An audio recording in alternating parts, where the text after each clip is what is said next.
بسم اللہ الرحمن الرحیم۔ خطبہ نمبر 27۔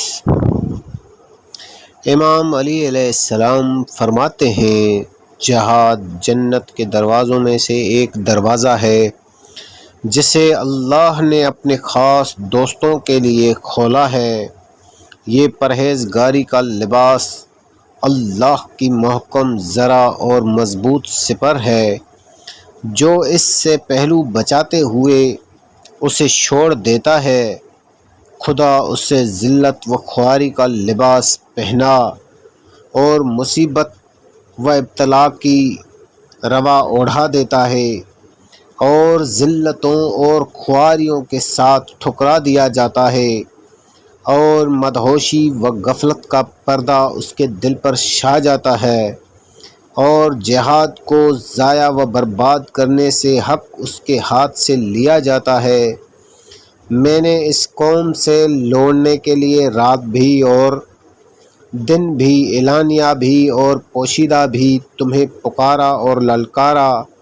اور تم سے کہا کہ قبل اس کے کہ وہ جنگ کے لیے بڑھیں تم ان پر دھاوا بول دو۔ خدا کی قسم، جن افراد نے قوم پر ان کے گھروں کے حدود کے اندر ہی حملہ ہو جاتا ہے وہ ذلیل و خوار ہوتے ہیں،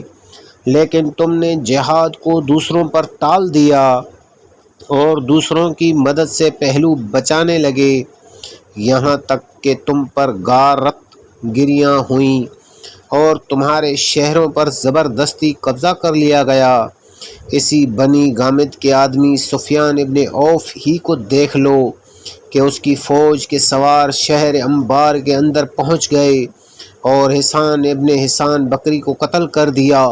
اور تمہارے محافظ سواروں کو سرحدوں سے ہٹا دیا، اور مجھے تو یہ اطلاعات بھی ملی ہیں کہ اس جماعت کا ایک آدمی مسلمان اور ذمی عورتوں کے گھروں میں گھس جاتا تھا اور ان کے پیروں سے کڑے، ہاتھوں سے کنگن اور گوشوارے اتار لیتا تھا،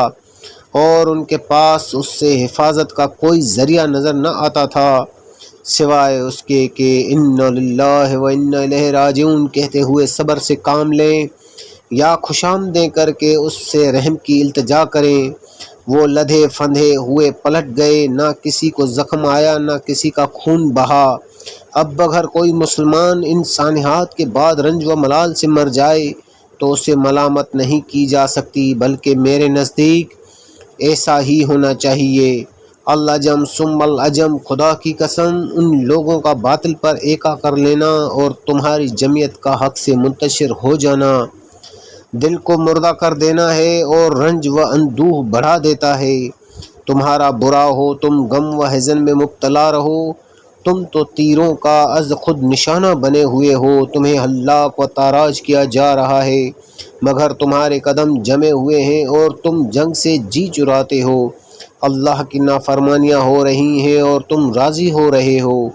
اگر گرمیوں میں تمہیں ان کی طرف بڑھنے کے لیے کہتا ہوں تو تم یہ کہتے ہو کہ یہ انتہائی شدت کی گرمی کا زمانہ ہے، اتنی مہلت دیجئے کہ گرمی کا زور ٹوٹ جائے، اور اگر سردیوں میں چلنے کے لیے کہتا ہوں تو تم یہ کہتے ہو کہ کڑاکے کا جاڑا پڑ رہا ہے، اتنا ٹھہر جائیے کہ سردی کا موسم گزر جائے۔ یہ سب سردی اور گرمی سے بچنے کے لیے باتیں ہیں۔ جب تم سردی اور گرمی سے اس طرح بھاگتے ہو تو پھر خدا کی قسم تم تلواروں کو دیکھ کر اس سے کہیں زیادہ بھاگو گے۔ اے مردوں کی شکل و صورت والے نامردو، تمہاری عقلیں بچوں کی سی اور تمہاری سمجھ ہجلہ نشیں عورتوں کی مانند ہے۔ میں تو یہی چاہتا تھا کہ نہ تم کو دیکھتا نہ تم سے جان پہچان ہوتی، ایسی شناسائی جو ندامت کا سبب اور رنج و اندوہ کا باعث بنی ہے۔ اللہ تمہیں مارے، تم نے میرے دل کو پیپ سے بھر دیا ہے اور میرے سینے کو گیز و غضب سے شلکا دیا ہے، تم نے مجھے غم و حزن کے جرے پہ در پہ پلائے، نافرمانی کر کے میری تدبیر و رائے کو تباہ کر دیا، یہاں تک کہ قریش کہنے لگے کہ علی ہے تو مرد شجاع لیکن جنگ کے طور طریقوں سے واقف نہیں، اللہ ان کا بھلا کرے۔ کیا ان میں سے کوئی ہے جو مجھ سے زیادہ جنگ کی مزاولت رکھنے والا اور میدان وغا میں میرے پہلے سے کار نمایاں کیے ہوئے ہو، میں تو ابھی 20 برس کا بھی نہ تھا کہ حرب و ضرب کے لیے اٹھ کھڑا ہوا، اور اب تو 60 سے بھی اوپر ہو گیا ہوں، لیکن اس کی رائے یہی کیا جس کی بات نہ مانی جائے۔ اس خطبہ کی مزید وضاحت کچھ اس طرح ہے۔ حضرت نے نہروان کی طرف متوجہ ہونے سے قبل ایک خطبہ ارشاد فرمایا تھا جس کے 3 ٹکڑے ہیں۔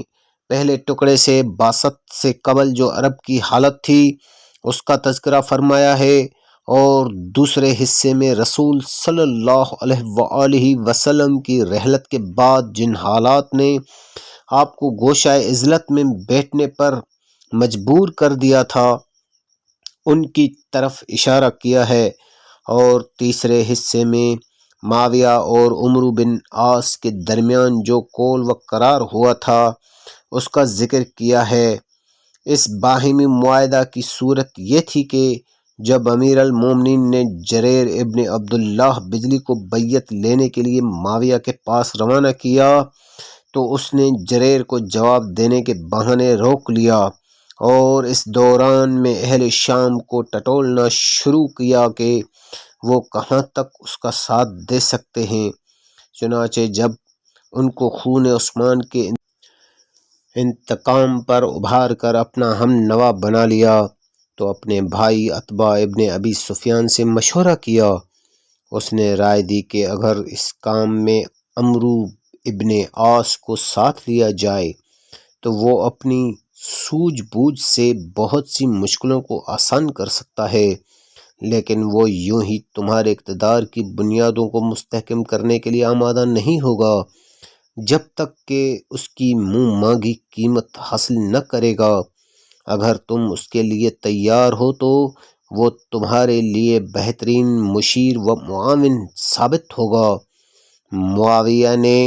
اس مشورہ کو پسند کیا اور عمرو ابن عاص کو بلا کر اس سے گفتگو کی، اور آخر یہ طے پایا کہ وہ حکومت مصر کے بدلے میں امیر المومنین علیہ السلام کو مورد الزام ٹھہرا کر قتل عثمان کا بدلہ لے گا، اور جس طرح بن پڑے گا معاویہ کے شامی اقتدار کو متزلزل نہ ہونے دے گا۔ چنانچہ ان دونوں نے معاہدہ کی پابندی کی اور اپنے قول و قرار کو پوری طرح نبھایا۔